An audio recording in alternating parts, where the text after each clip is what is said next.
This video will show how to open and run the DASMC MATLAB simulation.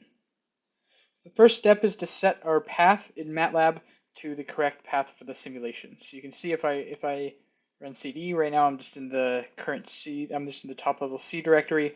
We want to be in this DJI F450 directory. So you can do this similar to how you would in Linux. So in this case, users, in this case my path is pretty long.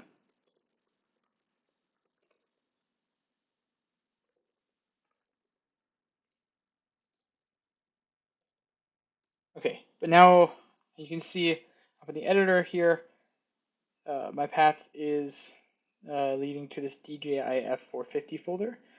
So the next step then is to open Simulink.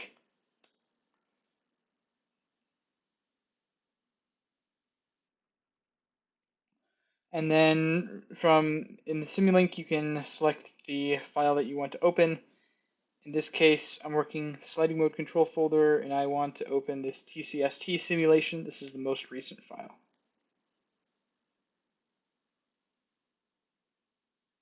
Here where it says open project model, we just want to open the model. We didn't create a project for this.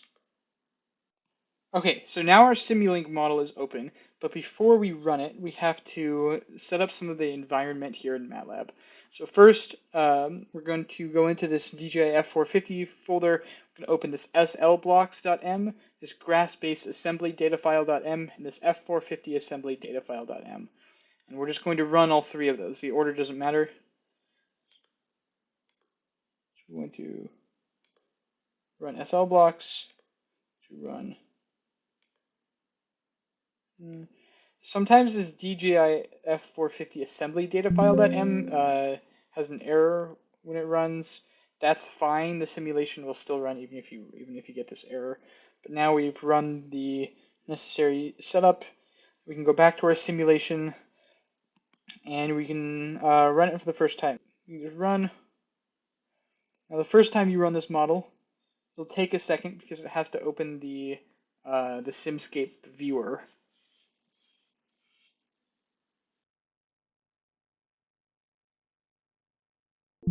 Okay, so now I've opened the Simscape viewer. You can see the drone hovering here in real life. In this case, it's just hovering with no disturbances.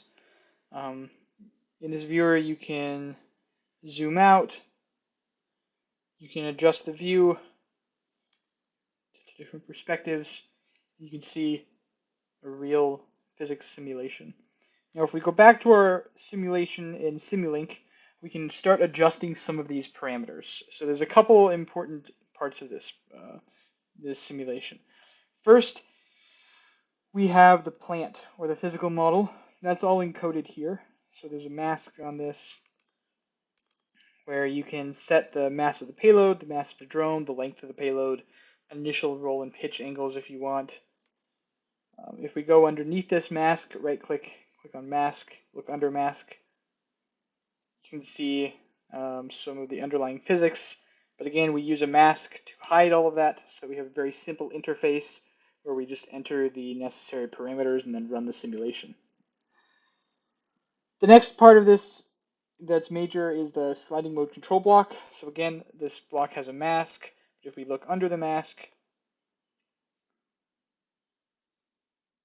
you can see all of the code here, the controller. Again, if we click on the mask here, again, we can set the mass of the payload, the mass of the drone, the length of the payload, the actual mass of the payload. So if we want to use an incorrect mass, but we want to have some of the saturation parameters, for example, depend on the actual mass of the drone, we can set this actual MQ to the actual mass of the drone and set the MP, MQ, and L to incorrect parameters if we want. And then down here we have the sampling time. For now I'm testing it with 200 Hertz, but it works for a variety of sampling times. The last major part of this simulation is the trajectory generator, which is this block here. But if we look under this mask, here's where all the magic happens. So here you can see different trajectories that are commented out. So this first you have this trajectory 2, which is a first order polynomial trajectory. this third order polynomial trajectory. This is a smooth trajectory. And then at the bottom here, you have a sort of step trajectory. In this case, a step trajectory is generating a unit step of 0.1 meters at time t10. So the important thing to notice here is that just like the controller design, this trajectory generator outputs reference position and velocity for the current time step and for the time step 1 in the future. So let's change this a little bit. Let's try a unit step. So instead of 0.1 meters at time t equals 10, we're going to step 1 meter. Again, 0 velocity.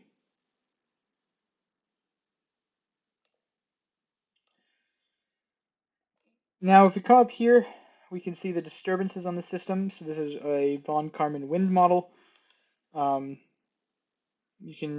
way that this works is it's multiplied by the velocity. So in this case, I've zeroed it out, but we can set these zeros to ones if we want to have realistic wind velocity. In this case, I'm still using perfect parameters. So this thing is going to hover for the first 10 seconds and then execute a unit step. And we're running this for a total of 30 seconds as set by the stop time up here. Okay, so we're going to run this simulation.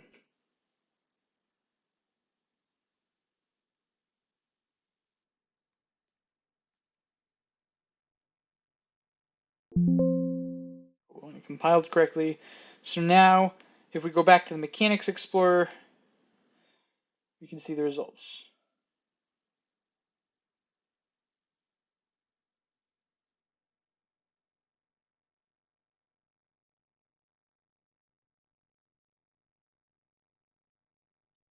Cool. So it's pretty clear that our controller executes a unit step at time 10 and then stays there hovering.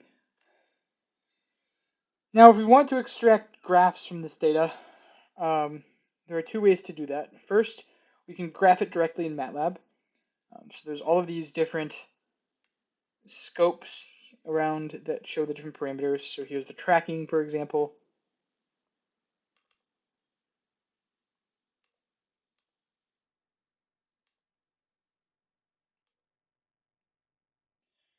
This tracking shows our reference in the dotted line and then our actual position in the solid lines. We can graph our payload unit vector q over here.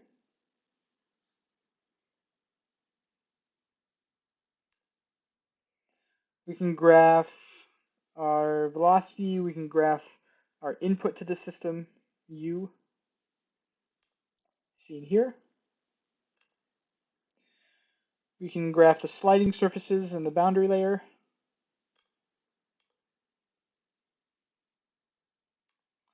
We can graph gamma hat, our adaptive gains.